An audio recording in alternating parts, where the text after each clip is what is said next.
ये पूजा नहीं है इनकी। जैसे आप जी को बताया था कि जैसे पति भर्ता लड़की होती है, वो उस पूरे परिवार में अगर प्रेम से रहती है तो बहुत अच्छी भाग्यवान कहलाती है। नो का अपने पति से अतिरिक्त किसी से ढंग से बोलूँ नहीं, किसी से बात नहीं करूँ, इससे रोटी पाऊँगी, इसे कपड़े धोऊँगी, हैं, तो वो कलह का कारण बनेगी, तो वह पति भर्ता होते हुए भी वह नकमी है। तो इसलिए हम यहाँ भक्ति करेंगे और ये ब्रह्मा विष्णु महेश हमारे अंश हैं, अंग नहीं, अलग नहीं है। जैसे प्रसंग चल रहा था उस पर फिर आते हैं कि परमात्मा ने बताया है कि तुम साहेब, तुम संत हो, तुम तो सतगुरु, तुम हंस। अब रामानंद जी ने कहा है कि तुम ही भगवान हो और तुम ही सतगुरु हो, सच्चा ज्ञान देने वाले। तो 600 वर्ष पहले परमात्मा ने आके बताया था। अक्षर पुरुष एक पेड़ है, यानी एक सतगुरु की भूमिका की वो भगवान तो है ही है। वेद बताते हैं वही परमात्मा आकर यहाँ सच्चा ज्ञान देता है, लोकोक्तियों के माध्यम से, दोहावलियों के माध्यम से अपना ज्ञान प्रचार करता है, जिस कारण से लोग अनजान में उनको कवि करने लग जाते हैं, लेकिन वो परमात्मा होते हैं। अक्षर पुरुष एक पेड़ है, सरपुरुष वा की डार, ज्योत निरंजन को सरपुरुष भी कहते हैं, अभी आपको पहले डिफाइन किया था। और तीनों देवा शाखा है भाई पाते रूप संसारे।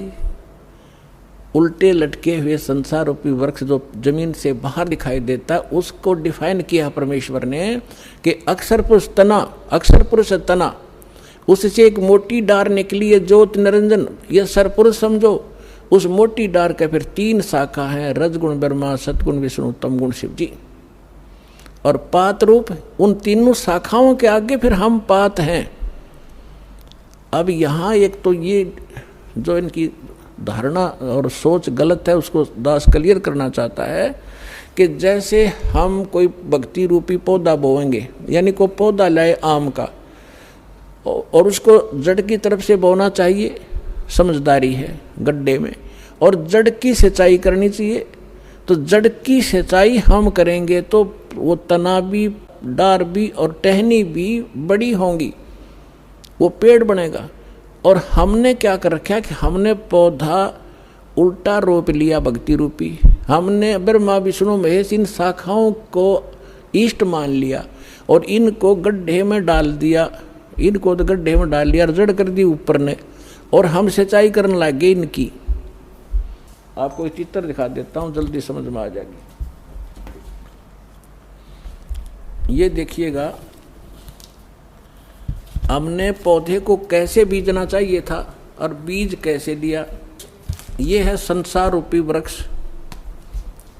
देखिएगा, ये है ऊर्ध्व मूलम अधः शाखम, ऊपर को जड़ और नीचे को शाखा वाला ये उल्टा लटका हुआ संसार रूपी वृक्ष है। और परमात्मा ने इसकी डिफाइन किया है, अक्षर पुरुष एक पेड़ है, ये परमात्मा की वाणी है। निरंजन कहो, सरपुरुष कहो, हुआ की डार, और तीनों देवा शाखा हैं, ये पात रूप संसार। ये इस जमीन से बाहर जो दिखाई देता है उसको पेड़ बोलते हैं।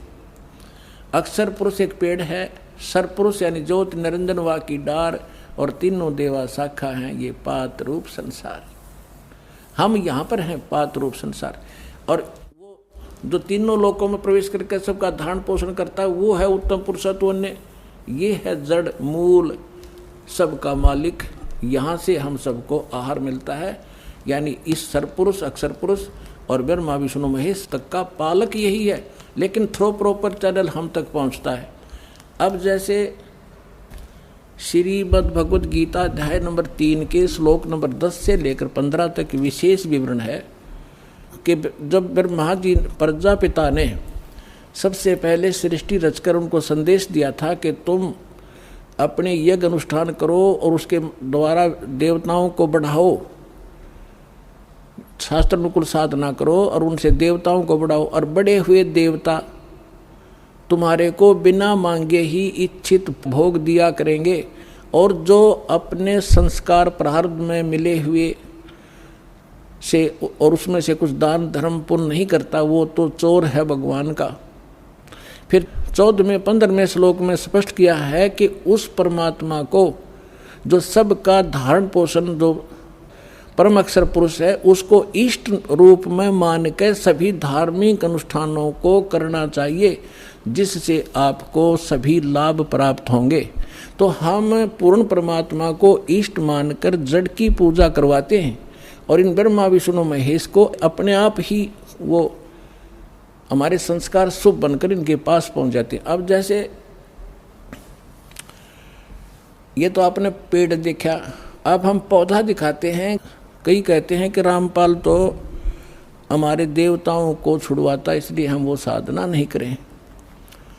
ये तो बालक हैं, बालक वाला ज्ञान वाला व्यक्ति ऐसी ही भाषा बोला करता है। जब उनको ज्ञान होगा तो पता चलेगा कि दास ना देवता छुड़वाता, आपको उन देवताओं को ढंग से पूजने की तरीका बताता हूँ साधना का, जिससे आपको लाभ मिलेगा, आपका जीवन सफल होगा। अब देखिएगा, आप कोई पौधा लाए तो उसको ये ऐसे बीजना चाहिए, और आम व्यक्ति इसको स्वीकार करेगा।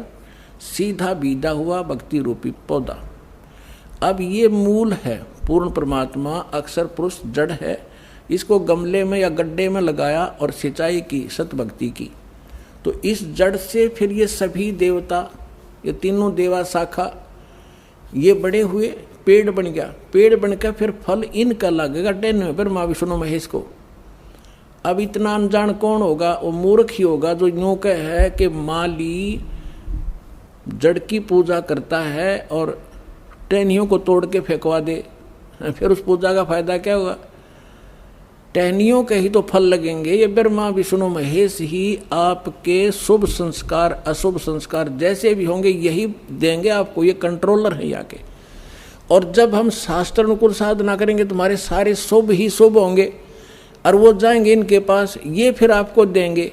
जैसे जड़ की पूजा की ये एग्जाम्पल है, ये उदाहरण है कि जड़ की पूजा करने से वो टहनियों के फल लगेंगे, और वो फल अपने आप लगेंगे, वो टहनियों के बस की नहीं। यानी आपके शुभ संस्कार होंगे तो ब्रह्मा विष्णु महेश आपको देंगे ही देंगे, चाहे आप कितने बैठे हो, चाहे जंगल में बैठे हो, वहाँ भी जाकर देंगे आपको। ये इनका कर्तव्य बना है। अब आप कैसे कर रहे हो और दास क्या करवाना चाहता है ये देखिएगा।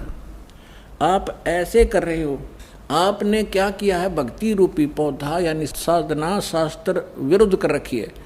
आप ब्रह्मा विष्णु महेश को इष्ट मान लिया और इसको गमले में लगा दिया टहनियों को, और इसकी इनकी पूजा शुरू कर दी, जड़ छोड़ दी। ये भक्ति रूपी पौधा आपका सूख गया, जिस कारण से आपको कोई लाभ आध्यात्मिक प्राप्त नहीं हो रहा।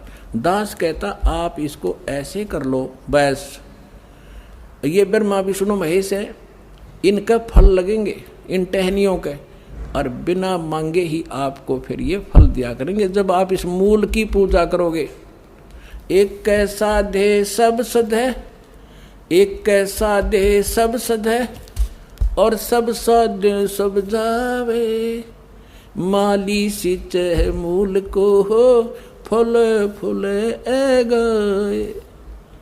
इतनी सी बात है, और ये हमारा शास्त्र अनुकूल ज्ञान है और शास्त्र अनुकूल साधना है।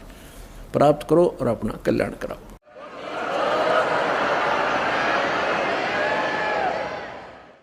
अब आपको कुछ भक्तों का अनुभव सुनाएंगे।